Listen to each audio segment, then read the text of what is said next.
Attention customers, the store is now closed. Please bring your final selections to the counter so we can get you checked out. And don't forget to tune in to our weekly show where you can stay up to date with all the spooky goings on here at The Night Shift. This week, our featured film is The Devil's Backbone from Guillermo Del Toro.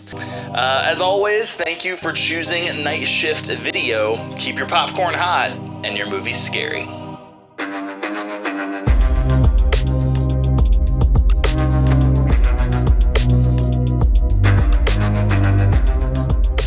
All right, we are back with our featured film of the week. This week is actually Josh's choice. That's me. That was you. You picked a movie for us to watch. Been a while. Well, it's been, what, 4 months? Yeah. Yeah.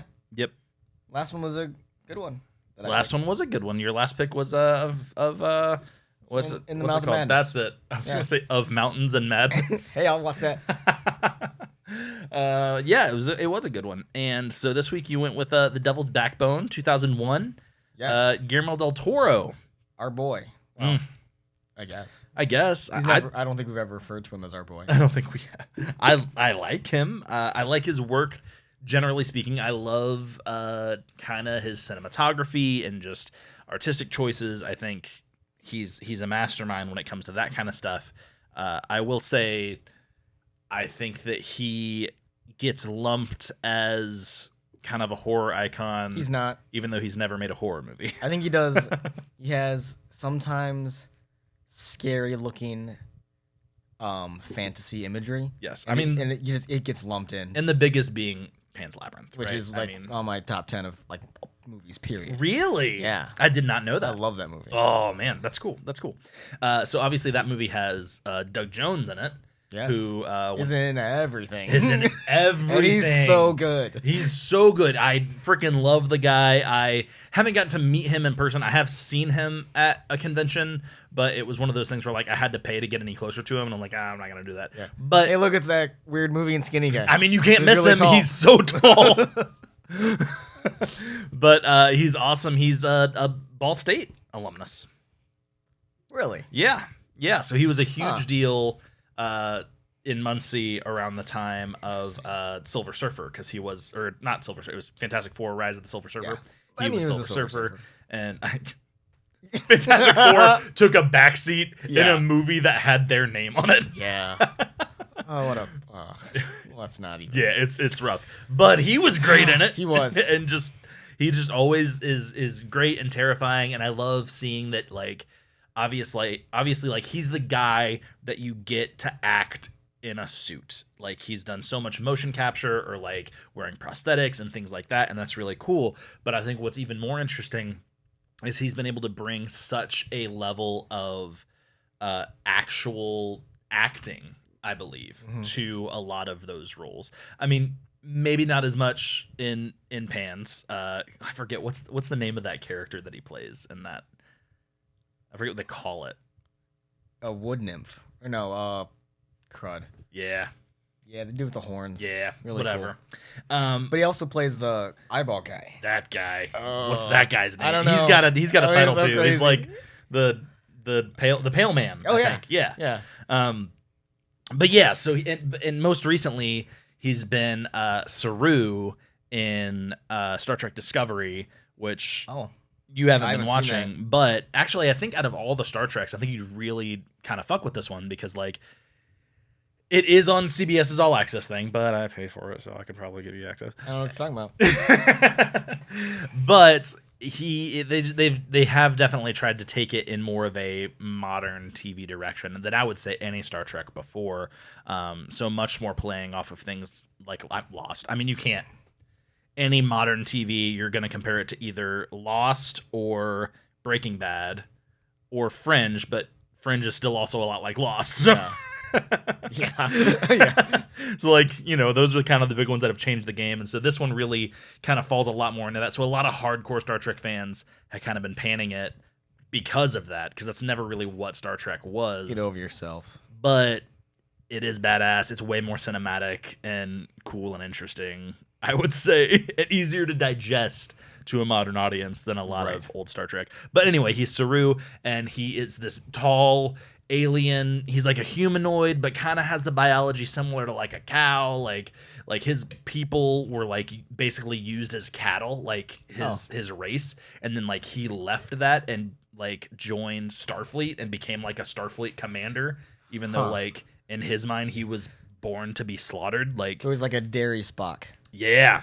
Cool. Yeah. And he brings so much, even though he's covered in prosthetics, you can't even see his face. He just brings so much soul and life to the character. This is supposed to be about the Devil's Backbone. And I was just thinking, he's not even in this movie. He's not even in it. So this is my bit of trivia for the Devil's Backbone, is that as of 2018, this was the only Del Toro flick that had neither Ron Perlman or Doug Jones in it. Because as you were talking, I was like, he's not in this movie. He's not in it. He's not in it. But he's great. He's so good. Anyway. If you know him, ask him if he wants to be on a podcast. Oh, absolutely. Yeah. I would love to talk to Doug Jones. So when I lived in Muncie, more Doug Jones talk. Sorry, this just became the Doug Jones review. When I lived in Muncie, he actually did this tiny little indie flick that they filmed part of it in Muncie, and it had this weird name. It was called like My name is Dave, or My name is Dan, something like that. And it was just a more like kind of offbeat like indie movie instead of like some big fantasy thing. And he just like played a normal dude in it, which like he never does. Right. But like it was a huge deal because like part of it was filmed there and like he went to school there, and that's why he did it. And it's pretty cool. It's pretty cool. I never watched it. Devil's Backbone. It didn't actually look very good, but cool that it happened. Okay, here is the back of the box description for The Devil's Backbone 2001. The most personal film by Guillermo Del Toro is also among his most frightening and emotionally layered. Set during the final week of the Spanish Civil War, The Devil's Backbone tells the tale of a 10-year-old boy who, after his freedom-fighting father is killed, is sent to a haunted rural orphanage full of terrible secrets. Del Toro effectively combines gothic ghost story, murder mystery, and historic melodrama in a stylish concoction that reminds us, as would his later Pan's Labyrinth, that the scariest monsters are often the human ones. Nice. Pretty good. Pretty good. So this movie had a budget of $4.5 million. It grossed $6.5 million, so definitely was not a box office hit by any means. Mm-hmm. But I think that the critical response has much outlived the box office run. And it's nice to be given the money and then make the money back and then a little bit more. A little bit more. So this movie was made. He had like a chance meeting with the producer at like a film fest in Miami. They just kind of like bumped into each other, got to talking, and Guillermo pitched this idea to him. He was like, hey, I really wanted to make this movie. And the guy, who I believe was Spanish, was like, yes, let's do it. And like fronted the money. God damn it.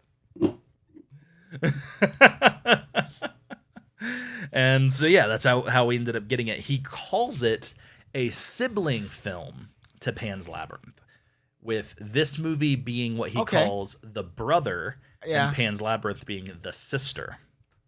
Kind of the male viewpoint of a very similar, lonely situation. Yeah, in the same event, really. Yeah. So pretty cool. But it's is currently, well, before I get into the percentage, it didn't make that much money, but it's a Criterion classic. It's been put into the Criterion collection. Yeah, it's a big deal. As has Pan's, but still, like, the fact that this one made it, and I feel like it's much more kind of undersung than Pan's Labyrinth. I think everyone knows Pan's Labyrinth, even if you haven't seen it. Like, you know, like, the two characters that we already discussed. Mm-hmm. This movie I had heard of being an earlier Del Toro film, but I'd never seen it. Nope. I had never seen the cover before. I have never seen this on a shelf somewhere. You'd recognize the cover because it's bad.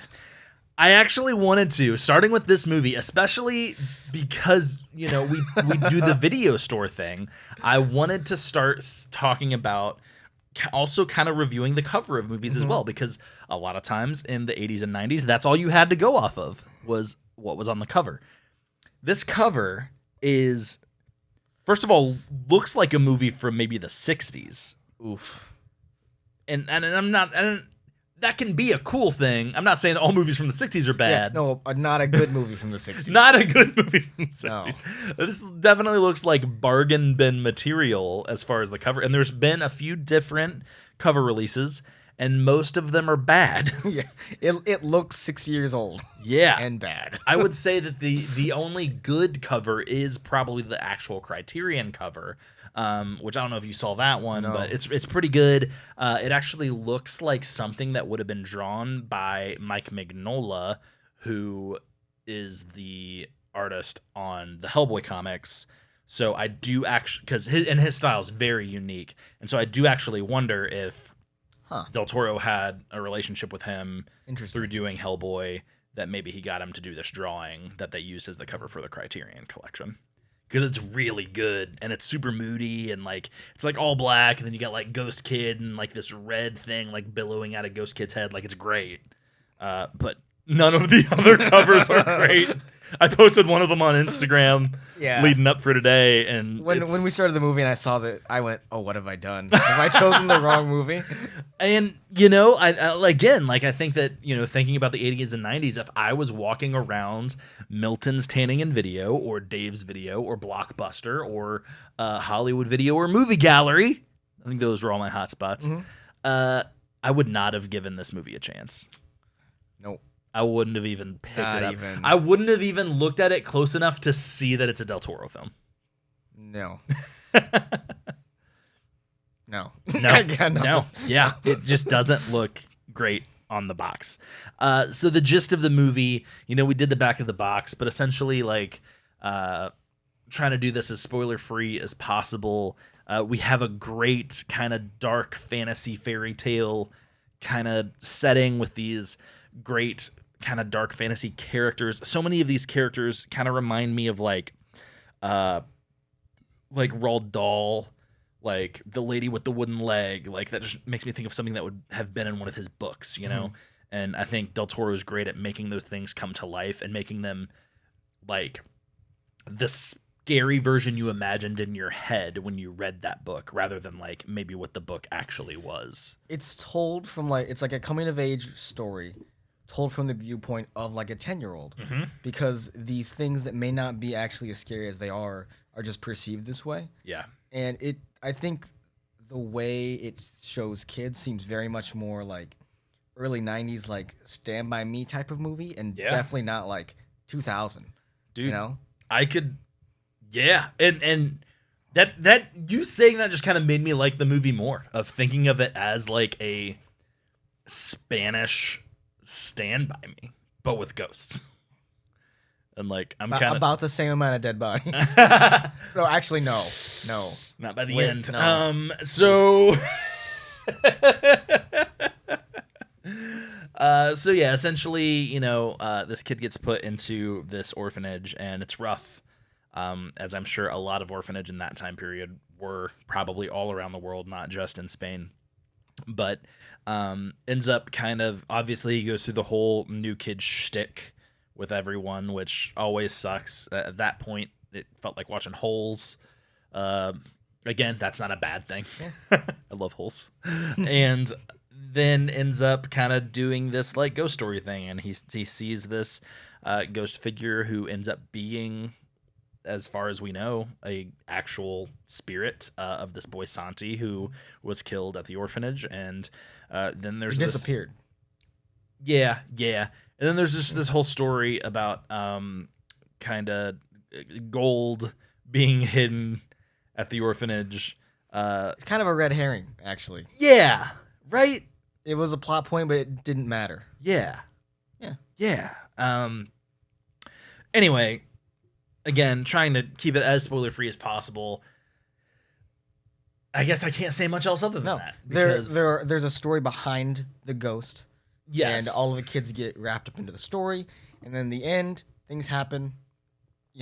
There's a resolution of sorts. Yeah. And Yeah. And, it's a 92% on Rotten Tomatoes right now. At the time of watching it, I felt like maybe that RT score was a little high. I believe I gave it about an 80%.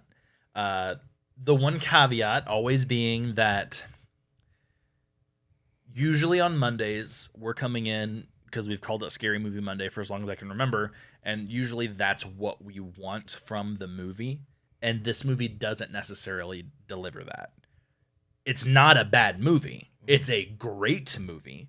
It's not scary. It's not really horror. Honestly, I mean, there's a little bit of a sex scene. Outside of that sex scene, you could probably watch this in school, you know? Yeah. Like, it's that not scary. Yeah. Yeah. You want my rating? And go for it. Give me your rating. Give me your thoughts. I think I gave it a 70. That sounds about right. I think.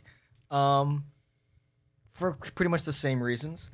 It's a good movie. Yeah. And you should see it. I'm not going to see it again.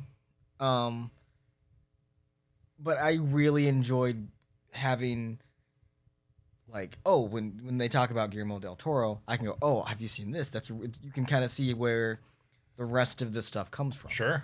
And it's done really well. Probably because of the budget, some of the special effects when they do CGI, are a little but that was the age though, man, and I think that Del Toro is almost just kind of in an unfortunate place of when he really entered the industry. He had these amazing ideas that they couldn't afford to do practically. Yeah. And then the CGI just wasn't there yet. Yep. I mean, you can say the exact same thing about Hellboy. Like, that movie did not age well. If they had done it in a way where it could have aged well, it would literally be a classic. But as it stands, most people don't really care for it. Right. But and then you see with the new Hellboy that came out that had the special effects, but not the director and not the same vision. Didn't have the mood. Nope. Oh, not as good. Not as good. Even though I freaking love David Harbour, it's just not as good. Okay. Any other final thoughts on the old Devil's Backbone? I don't think so. Yeah. The only thing that I have to say is I really did like the design of Santi as a ghost and the way he appeared. He was very based off of like Japanese horror. I was just gonna say, super pale face with super dark hair. Yep. The Grudge, The Ring, he had that kind of thing going on. But then he also had this thing where like it was almost like he looked like porcelain and like his head had been cracked. And I don't know, it was a really cool look. They actually make a Santi figure that he comes with like the little bomb. And it's really cool. And if I can track one down on eBay and not have to pay an outrageous price, because obviously it's out of print, I guess. I don't really know what discontinued, I guess is the word to use. They stopped putting the plastic in it. Yeah, out of plastic, out of mold. They don't make them anymore, but I would really like to add that one to the shelf because I really think it's a great design. And that's a great example of Del Toro's artistic vision and how he's able to bring something like that to the table in a story where if you look at that story on its surface, what is there artistically? You know? Right. It's like, hey, we need a big, formidable building in the middle of a desert. And that's it. Yeah, and it's an orphanage. It's not going to be ornate. It's not going to be well furnished. It's bare bones. Yep. Yeah. It looks like desert Spain. Yeah. And then he's able to bring this super artistic vision for this ghost boy character, and it's played out extremely well, and I thought that was great. So yeah, I mean, that about does it for us here at The Night Shift. For Night Shift Video, my name is James, and this guy is Josh. And we're just saying, thanks for stopping in.